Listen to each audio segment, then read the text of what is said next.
I would also like to address the chaotic scenes in Minnesota over the weekend. Nobody in the White House, including President Trump, wants to see people getting hurt or killed in America's streets.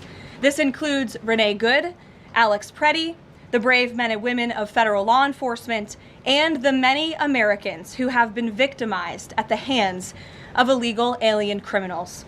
Saturday's shooting remains under active investigation by Homeland Security Investigations and the FBI. The Customs and Border Protection is also conducting their own internal review. As President Trump said yesterday, the administration is reviewing everything with respect to the shooting, and we will let that investigation play out. But let's be clear about the circumstances which led to that moment on Saturday. This tragedy occurred as a result of a deliberate and hostile resistance by Democrat leaders in Minnesota.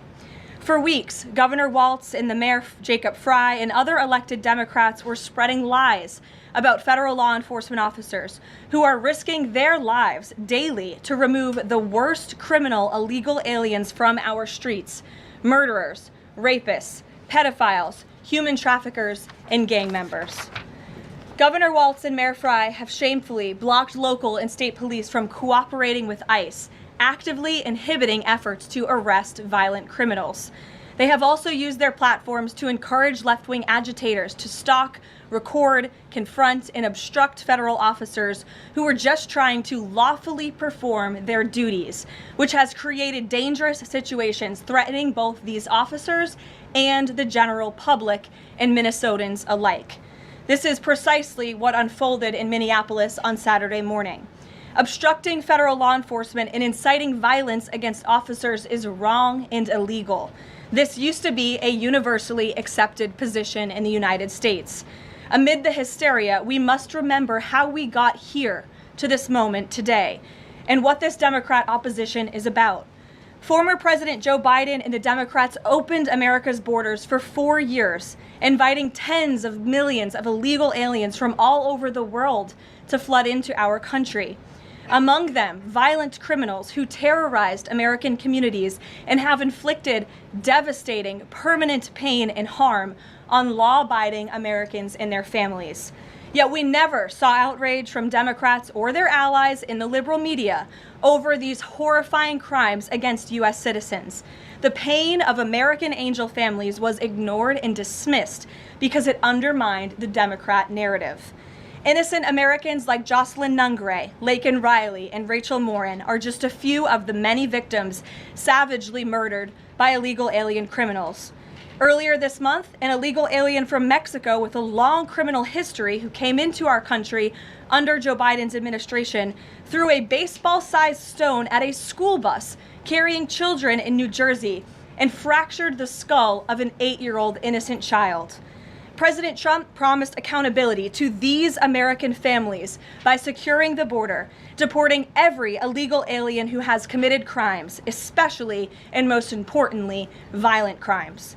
Nearly 80 million Americans voted for him to deliver on that very promise, and he is. As the duly elected president, the president is fulfilling the will of the people by arresting and removing these threats from our country in cities from Los Angeles to New York and, yes, Minneapolis. Yet Democrat leaders in Minnesota with sanctuary city policies have actively defied federal immigration law and the will of the people. And as a result of that defiance, 2 Minnesotans have now tragically lost their lives on the streets of Tim Walz's state. It is President Trump's hope and wish and demand for the resistance and chaos to end today.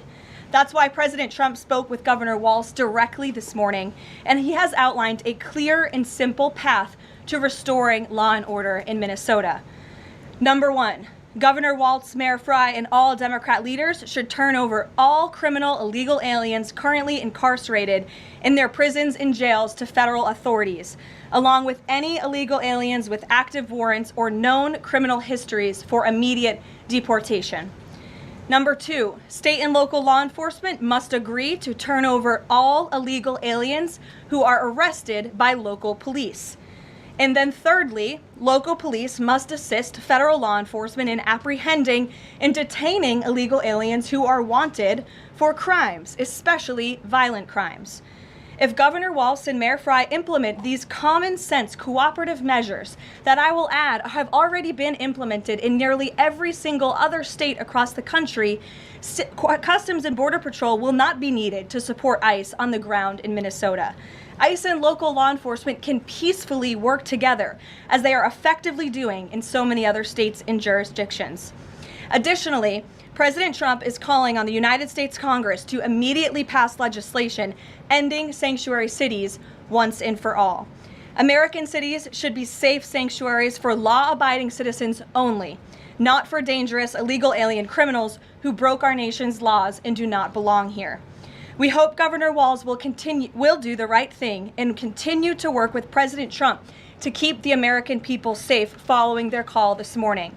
Americans overwhelmingly want exactly what President Trump is delivering: strong borders and strict immigration enforcement against the worst illegal aliens, of which there are still hundreds of thousands to deport from the interior of our country.